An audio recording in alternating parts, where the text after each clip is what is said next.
Bismillah, salatu wa salam ala rasulillah. Dans la vidéo qui suit, on va parler d'un autre aspect de l'hémostase, ou l'inhibition de la coagulation. Vous savez, la coagulation, c'est un processus, une double action. D'une part, il empêche l'hémorragie en colmatant la brèche, bien sûr, car d'autre part aussi, il peut engendrer un caillot, un thrombus dans le vaisseau, pour arrêter cette hémostase. Car le thrombus, il doit être régulé. Régulé, il ne doit pas dépasser le rôle pour lequel il a été fait. En d'autres termes, si cette coagulation continue, elle peut continuer dans tous les vaisseaux. Et donc, l'organisme est censé se transformer dans son réseau vasculaire en un gros caillou. Sauf que les choses sont beaucoup plus précises et il y a un équilibre précaire entre l'hémostase dans ces deux aspects, la coagulation ou l'inhibition de la coagulation. Tout de suite après avoir formé un caillou stable, il va y avoir donc un autre système qui va empêcher la coagulation de se poursuivre ou qui va surtout rétablir la continuité du vaisseau en assurant donc la perméabilité ou en détruisant le caillot formé après avoir arrêté le saignement pour qu'il ne ferme pas le vaisseau, par exemple. La thrombolyse. Donc, il y a dans ce système de régulation un système d'inhibition de la coagulation où il y a un système de thrombolyse, de destruction du caillot pour reperméabiliser de nouveau le vaisseau et assurer sa fluidité ou la fluidité du sang dans le vaisseau.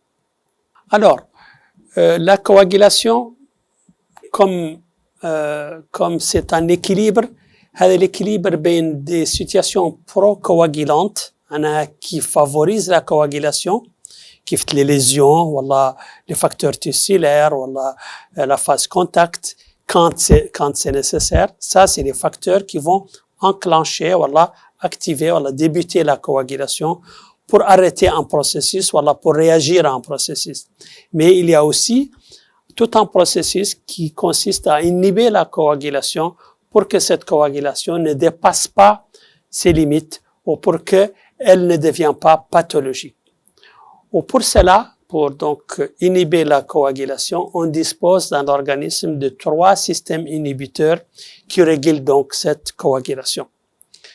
Et donc, quand elle régule cette coagulation, elle va empêcher l'extension inutile ou potentiellement dangereuse même parfois du caillot sanguin parce que ça peut tout simplement fermer un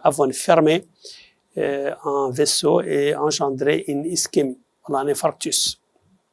Alors, parmi ces inhibiteurs de la coagulation, il y a un inhibiteur connu qu'on appelle donc l'antithrombine. Rappelez-vous, la thrombine, c'est cette substance qui agit sur le fibrinogène pour le transformer en fibrine. Et donc, elle va être procoagulante. Alors, pour la réguler, pour l'inhiber, on utilise un antithrombine. Et donc, cette antithrombine, c'est une sérine-protéase. Sérine-protéase, il y a plusieurs éléments qui vont concourir à l'effet de l'antithrombine. Où l'antithrombine, elle va inhiber, désactiver la thrombine universelle ou le facteur 2 activé, mais aussi le cofacteur, le facteur 10 activé, ou le facteur 9 activé, ou le facteur 11 activé. Donc, avec les 4 facteurs activés, le site d'action de l'antithrombine, donc c'est une substance, une protéine inhibitrice de la coagulation. Quand elle se fixe sur les 4 facteurs activés, elle empêche leur action et donc elle empêche la coagulation. Il faut dire que l'antithrombine est une substance dont l'action est augmentée, triguée, favorisée par les héparines. Les héparines émettent des luminescence physiologiques sécrétées par l'endothélium voilà, اللي synthétisés médicalement, qu'on utilise sous forme de médicaments, les héparines. Donc les héparines, leur action anticoagulante, ils la doivent donc à l'action les facteurs sous forme donc d'antithrombine. Ils activent l'antithrombine pour qu'il se fixe sur les 4 facteurs ou empêchant ainsi la coagulation. وهذا عنده une signification pathologique de la thrombophilie, اللي هو les situations qui favorisent la thrombose. إن خارجين des situations يعود فيهم de l'antithrombine déficitaire, معناها ناقص. Donc vous avez une tendance à la coagulation. Et donc, son déficit, اللي هو l'antithrombine, provoque une maladie thromboembolique veineuse معروفة ينقال لها سببها عفوا le déficit en antithrombine 3. اصلا كانوا يقولوا l'antithrombine 3 دارك عادي قالوا l'antithrombine tout court باللي il inhibe la thrombine اللي هو le facteur de actif. Le deuxième système qui participe à l'inhibition donc de la coagulation ou un système égal le système protéine C ou protéine S. Je vous ai dit il y a quelques minutes la protéine C ou son cofacteur la protéine S sont des substances, des protéines synthétisées par le foie sous la dépendance de la vitamine K. La protéine C, c'est une proenzyme. Elle se transforme donc de l'état inactif sur l'état actif. La protéine C, c'est une protéine vitamine K dépendante. Quand il y a un déficit en vitamine K, la protéine ما تعود موجودة وذاك يقدر يعدل donc une action لا تعود déficitaire de cette protéine C.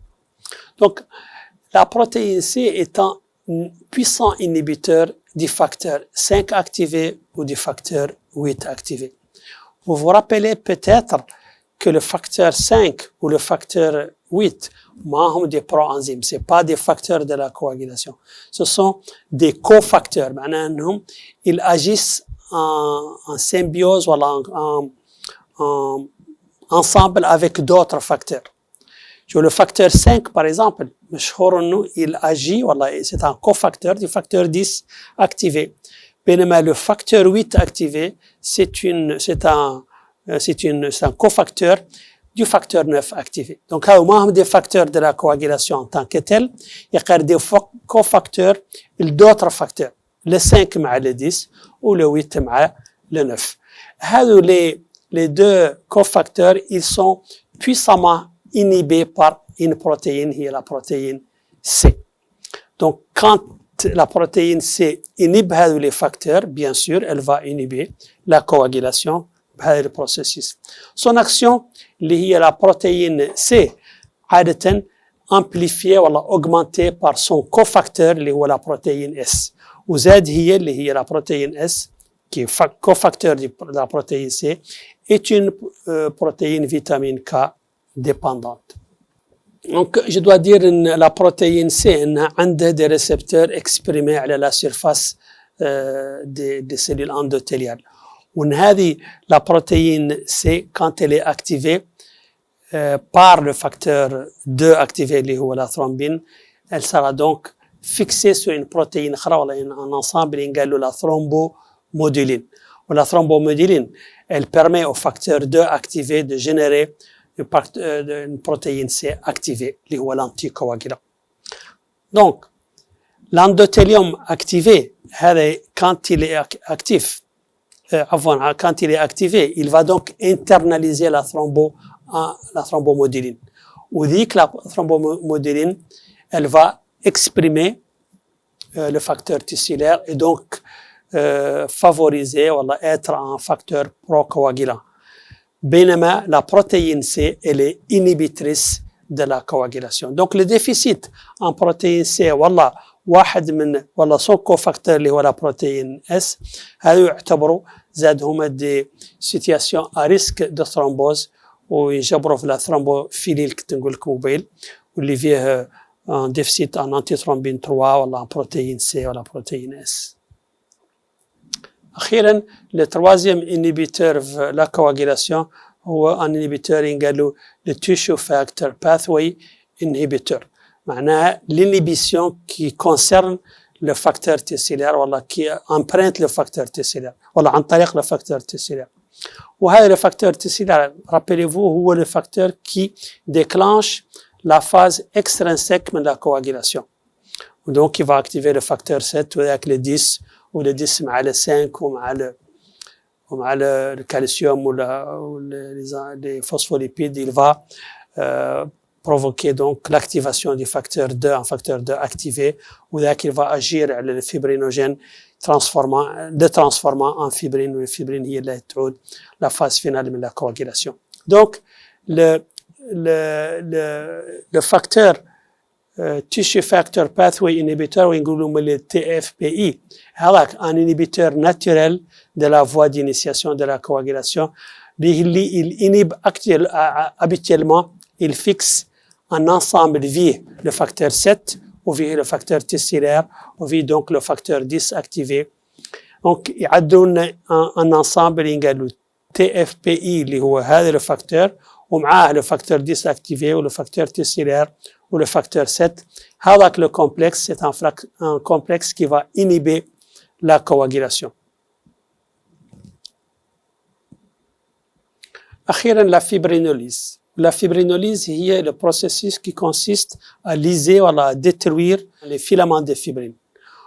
وهذه la fibrinolyse elle est essentielle parce que si on ne la fait pas, on ne va pas reperméabiliser de nouveau le vaisseau. Donc, c'est un moyen de restaurer la continuité du flux sanguin. Donc, avec la formation du caillot de fibrine, des activateurs du plasminogène, le tissue plasminogen activator par exemple, le TPA, هذاك le TPA والله le tissue plasminogen activator هذاك il va activer le plasminogène en plasmine. Ou le plasmine, il va se fixer sur les filaments du fibrine où il va les détruire sous forme d'H, imma sous forme de dédimère, voilà, de produits de dégradation de la fibrine. La petite nuance bien les DDF, les PDF ou les dédimères. Les dédimères nous spécifiques à la fibrine, donc c'est dégradation de la fibrine, bien les PDF via la fibrine et via la dégradation du fibrinogène. Donc, il y a des tissus plasminogènes activators, comme les facteurs qui activent la fibrinylosine en travers la transformation du plasminogène en plasmine, ou la plasmine transforme le fibrinogène avant les fibrines en PDF, voilà, en dédimère. Donc, les deux activateurs هما l'urokinase ولا urokinase plasminogen activator والله le tissue plasminogen activator اللي تكلمت عنهم هناك واللي qui vont transformer le fibrinogène en plasmine ou la plasmine va transformer la fibrine en PDF اللي هم produit de dégradation de la fibrine والله les dédimères. السلام عليكم ورحمة الله.